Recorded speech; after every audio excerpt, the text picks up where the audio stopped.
Olá, eu sou a Rita Foelker, esse é o Momento Calunga, hoje trazendo um trecho de Felicidade é Escolha, como vocês sabem, disponível em e-book, link aqui embaixo. E hoje a gente vai falar mais um pouco sobre aquele tema do Momento Calunga anterior, que é da reencarnação. A gente falou da reencarnação de duras provas.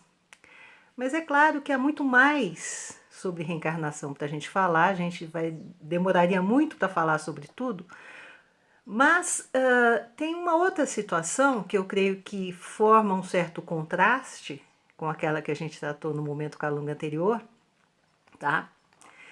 E para falar sobre isso, eu escolhi um trecho de Calunga em que ele fala sobre 24 horas no bem.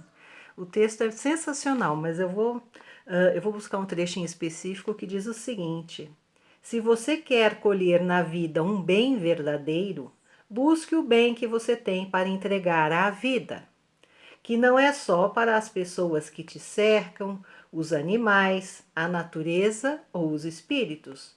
É para tudo. Para o cheque que você vai preencher, para a compra que você vai fazer, para a informação que vai pedir ou dar, para o serviço que vai prestar, para atender o público no balcão, para coar café.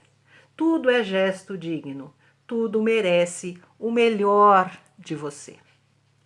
Então, a gente estava falando antes da questão da reencarnação, que muitas vezes é escolhida como uma dura prova, e como que se atravessa esse processo, né?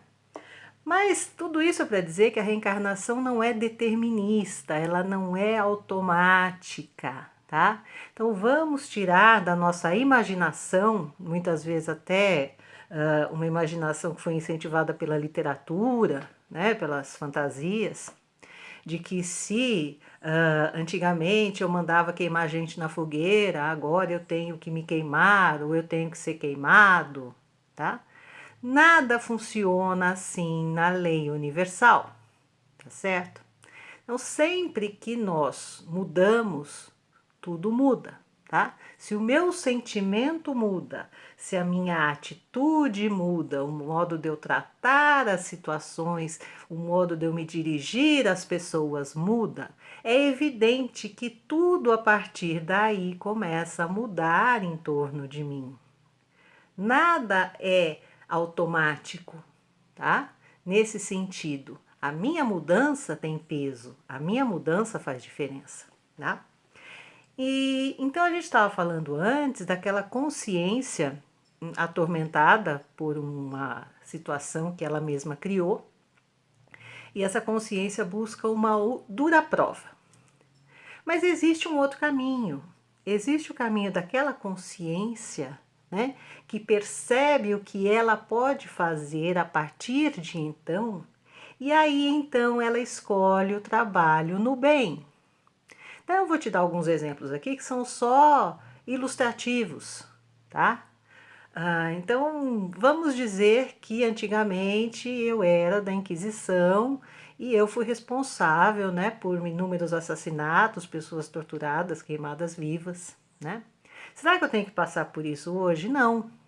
Mas eu posso escolher uma reencarnação em que, de alguma forma, eu trabalhe em favor dessas pessoas que se queimaram, cirurgias reconstrutivas, cirurgia plástica, terapia, psicoterapia. Eu tenho um monte de maneiras de hoje, né, trabalhar bem, trabalhar com vontade, trabalhar com alegria em algo que também, de certa forma, repara aquelas tragédias que eu causei no passado, né?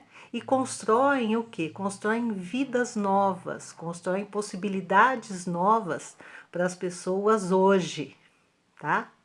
Então esse é um caminho também muito bonito, esse é um caminho muito importante e ele mostra como que a escolha existe e como cada caso é um caso. Então a gente nunca vai generalizar questões de reencarnação, de o que fez e o que vai acontecer, tá? Isso é muito amplo, tá? A lei moral é agora. Aquilo que eu fizer agora não muda o que aconteceu, mas certamente muda o que acontece a partir de agora para frente.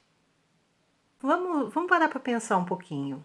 Tudo na nossa existência é emprestado, tá? Os átomos que formam o meu organismo, eles hoje formam o meu organismo, mas eles já foram provavelmente minerais, já foram plantas, já estiveram em muitos lugares, né? Já pertenceram a outras espécies animais, e hoje eles estão aqui comigo e daqui a pouco eles se renovam, tá? Então tudo que a gente tem aqui é empréstimo, tá? Nada é nosso, sabe? Não adianta eu falar assim, não, eu quero ficar nesse corpo e eu não vou largar porque eu gosto muito dele, tá? O meu corpo está se transformando o tempo todo, tá certo? Você não é mais aquela quantidade de células e nem aquelas mesmas células que você era quando você era bebê, tá? Então, a gente pode se desapegar um pouco dessas condições da vida na Terra e entender que o que nós temos aqui é uma imensa, maravilhosa, generosa oportunidade de evolução, tá? E que cada um evolui a seu modo, tá? E se alguns escolhem evoluir pelo sofrimento, pela dificuldade, nosso papel muitas vezes é auxiliar essa pessoa, minorar esse sofrimento, atenuar esse sofrimento, né? Enquanto a gente também está trabalhando aquilo que a gente tem para trabalhar dentro da gente, tá? Então essa é uma perspectiva evolutiva da nossa vida na Terra, tá? Eu imagino que ela nos abre muitas possibilidades, especialmente das escolhas que a gente pode fazer, de tudo aquilo que a gente pode mudar ainda para melhor, sem ter que esperar uma outra encarnação, né? Mudar agora. Vamos lá? Um grande beijo. Muita paz, gratidão pela audiência. Até o próximo Momento Calunga.